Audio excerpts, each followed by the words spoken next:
Why can we no longer think of the British Isles without the word paedof in front of them? Our society has become increasingly paranoid about child safety, imagining abuse behind every closed door and a paedophile in every playground.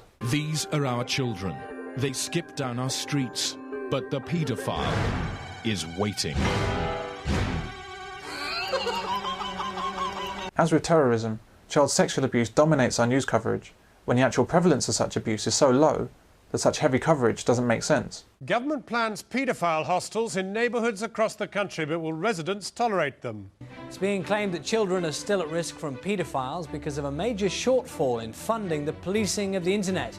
The Association of Chief Police Officers and a coalition of leading charities want a massive injection of money to help catch offenders. There are warnings tonight that some of the children who've been orphaned by the tsunami disaster could become victims of abuse. Orphanages are preparing themselves for a huge influx of children, but aid agencies are warning that paedophiles could try to exploit them. Men are maligned on our screens. Every other TV show has a reference to male paedophiles and abusers.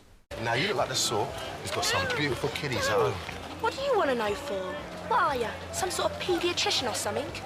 You need locking up, you do. In swimming pools and at school plays, photographs are forbidden, in a pretense that it's for child safety. The real reason is to keep horrible thoughts of paedophiles at the front of our minds, where such thoughts are simply not warranted. One school in England will only publish pictures of students with faces censored. I'm actually very distressed by what has happened about sexual abuse of children in general. And my main distress is the kind of vilification of men. There was a study which came out from one of the polytechs that became a university. And the study said that most men could become sexual abusers. And I spoke out against that on the media very, very strongly because I was furious. You know, I'm raising 2 sons. What is the message to young men? That you're a danger to your own children? What can be done to address that? I mean, we have to speak out. And it's not a popular thing to do, but whenever anybody makes one of these absolutely ludicrous statements, it's very important that people stand up and say, excuse me, prove that. You know, what is this? You know, like this university saying that all men have the potential to be abusers. That's like saying we all have the potential to be murderers. I mean, I suppose we all have the potential to be all kinds of things. It's kind of nonsensical because, yeah, every man is capable of rape. To then accuse the man of being a rapist or of being a potential rapist because he can do is ridiculous. Young babies, the most vulnerable of society that we can imagine. The murder of young babies are almost entirely by their mothers. Young babies don't tend to get murdered very often, but almost entirely the murder of young babies are by their mother. So therefore, every mother, every woman is potentially a baby killer. It's in the same way, you know, it means nothing. By and large, 99.9% of the people actually outside are okay. So you don't want to instill into a generation of youngsters the fact that, you know, outside people are full of weirdos who are likely to be molesting and upsetting and harming you. But you've got to actually ensure that alongside that 99%, you've got 1% of the population who are the ones who are likely to cause you danger and risk. I mean, they've always been there. We mustn't disguise ourselves and say, oh, this is only just a new issue. There's always been the issue of child abuse and so on and so forth. But now we live in an age where it's even more so, and I think it's more high profile. Edicts are coming out from councils telling teachers not to touch children between the shoulders and the knees, not to let them sit on your lap if you're reading them a story. And this is, although it says it's aimed at men and women, it's aimed at men. There's national guidelines, there's guidelines from the DFE. The local education authority issues very clear guidelines, and the school actually has clear guidelines. We stand the risk of allegations being made against us, and so you need to be scrupulously clear. you don't put yourself in a situation where you could be compromised or there's a misunderstanding. So, for example, my office door is never shut.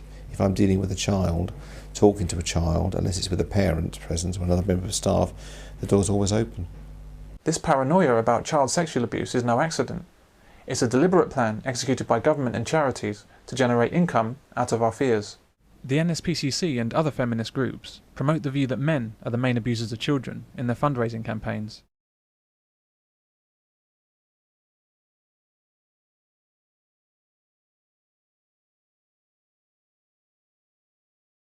But it's not true that men are more abusive than women.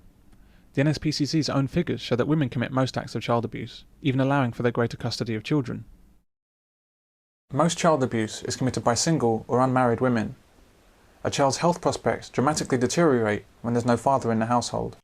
Is there any relation between child sexual abuse by mothers and whether they're in single-parent families or normal, stable families? What I have found is that the vast majority were women alone. If they did have partners or husbands, the partners were either away a lot or were quite weak. Doesn't mean, we have to be careful there too, because it doesn't mean that single parent families are bad. It's just that I cannot disguise the fact that the vast majority of this abuse has happened where there has only been, when it's been mother abuse, when there's only been a mother in the home. As I say, I stayed for as long as I did because I felt that if I wasn't there, she would take it out on them. The reason for believing that is that my wife was abused as a child. Her father left when she was 8. He was abused by his wife. He was told that the children would be safe if he went. He needed to go, otherwise he'd have a nervous breakdown. And the children would be safe, but they weren't. As soon as he'd gone, she started on them. Most people, men and women, have their first ever experience of violence at the hands of their mothers. Mama, I didn't mean to break it, I'm sorry. Oh, you're behind gonna be sorry. I think my mother's the only woman that hasn't hurt me, actually. Well, she physically beat me, but, you know, that's... Yeah, well, same here. Yeah, but that's okay. That's cultural. I was beaten until my head was bleeding. Jesus, I was...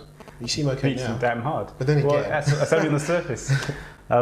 And I would never do that to my children because I experienced it. What I tell you about mine?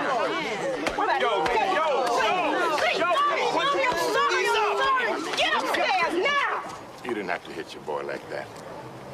He's already scared to death. I appreciate you helping my Eddie, I truly do. But I'll have nobody question how I raised him, not even his daddy. Yet the presentation of child abuse overwhelmingly singles out men as perpetrators. I mean, you knew a bigger no than the last time I decked you. This is particularly true with the presentation of child sexual abuse. Lisa, do you know why you're here? Yes. Can you tell us? Because Daddy touched me in bad places. Burying your head under the covers to drown out the screams of your baby sister? Your 6-year-old sister that your daddy raped? Night after night?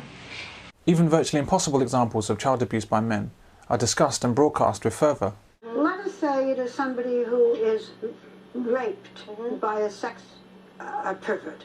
Let us say that it's a young woman who is raped by her father. This woman should not, or this child, well, she wouldn't be a child. You can only get this if you're over 18. Businesses like the NSPCC and Oxfam trade on the negative perception of men, rather than what they know to be the reality. Some children and babies are battered to death by their mothers, or burnt with boiling water or cigarettes. Some mothers deliberately poison their children, typically with bleach or rat poison. Some babies are shaken by their mothers until their necks snap. Some babies are suffocated, stabbed, neglected, or starved to death. But when mothers kill their babies, it's not called murder, it's called infanticide. Only a woman can kill her baby, claim to be suffering some kind of syndrome, and escape prison. In fact, women seem to be afflicted by numerous syndromes, all of which allow them to kill in cold blood and be considered blameless. Battered woman syndrome, premenstrual syndrome, Munchausen syndrome by proxy, whatever the crime, there's a female-only defence using some kind of syndrome. Lois, look at me. I got postpartum depression. Wah! I'm sad about stuff. Wah!